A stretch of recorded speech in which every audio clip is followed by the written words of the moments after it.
Hello everyone! Today we have an unusual format. Using this vase as an example, I want to go over the main mistakes in creating a concrete vase. Overall, I'm happy with the result. It turned out to be a really cool vase that fits my carpet perfectly, and it was inspired by wine. So the first thing you need to do is to sketch or find or create a reference that's accurate enough to understand what your mold will look like. I created this mold because my initial plan was to make a small, elegant vase, something compact. As usual, I covered the whole mold with plastic tapes, and here's the big mistake. The tapes didn't stick tightly to the molds, leaving gaps. This can lead to the mold sagging under the weight of the concrete, and the result will be far from what you expected. Which is exactly what happened. You see, I'm applying the concrete, and instead of a rounded shape, I'm getting this flat one.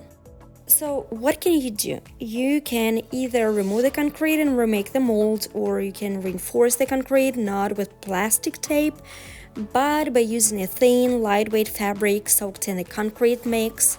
I'll show you how to do this in the next video. Overall, as you can see, I can continue applying the concrete since the mold has deformed too much. I leave the piece to dry for 24 hours, and after 24 hours I continue applying concrete to all the necessary areas and leave the mold to dry again. At this point, I realized that what I was aiming for isn't happening, so I decided to go with a completely different shape, and that's okay, that's fine. The most important thing isn't learning how to avoid mistakes, but how to fix them. And I thought to myself, I don't have anything of this shape, so I decided to keep going. Now my main task is to form the bottom of the vase, shape the neck, and smooth everything inside, filling in any uneven areas or gaps. In general, I want to get the piece to a point where all that's left is to smooth out the rough spots. I leave this vase to dry for 24 hours.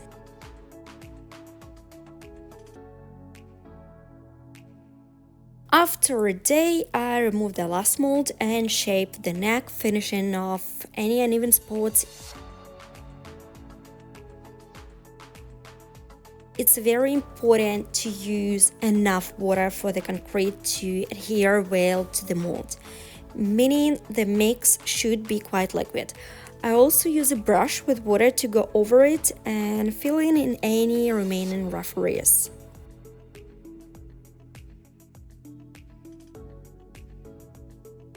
Once again, we need to wait for it to dry, and then I sand down the areas I don't like with sandpaper. And finally, I finish off the vase.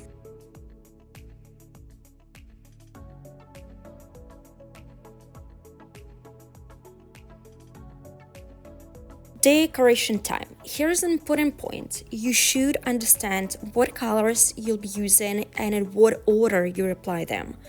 I made a mistake here by choosing white as the base color, when I should have picked something darker, I guess. Oof, I hate white. My inspiration comes from wine and wine bottles, with the main colors being red, burgundy, wine, terracotta, and the dark green of wine bottles.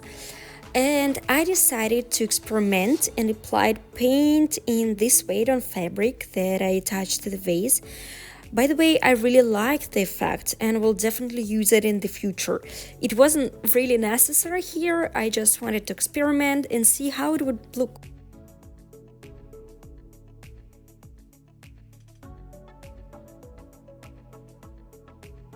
At this point, I realized I messed up the colors and need to darken everything, getting rid of the hated white.